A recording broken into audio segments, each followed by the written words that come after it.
Wis teko iki mesti gawe heboh. Mik lek ora bianter mesti. Iki sesarengan campur sari. Khas Tungkara. Laras.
Niki campur sarine kok enak to Mbak Nur. Pancen yo nyepaki awakmu go kanca-kanca liyane. Niki saking pundi to campur sarine? Campur sarine saka Tulungagung. Saka Tulungagung. Apa ora to? Oh mboten to.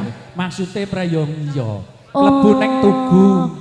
Oh niki punya Tugu. Iya. Masya Allah. Mapane nek nggone Kalimati. Kalimati, pimpinan saking Roko Mas Wodi. Oh Kang Mas Wodi, Masya Allah. Layakno lek gawayang ya. Umpama ora nimbali kuwi awake dhewe ora ya rugi. Wis dasar campur sarine ning Tugu. Terus waranggonane ya Tugu. Tugu. Berarti kingko mung lemah teles. Ya ora udan. Mboten kok kula petunge kalih Pak Lurah. Oh ngono. Ya wis lek jenenge pitung lembut. Bu Lurah pirsa apa ora? Oh nggih mboten, iki rahasia, Pak. Wong Mas Wodi saiki gak gelem ngejak aku ya, Pak. Masa ya? Nggih. Apa kira-kira namamu sudah dihapus? Ya ora, kok lali mbak aku.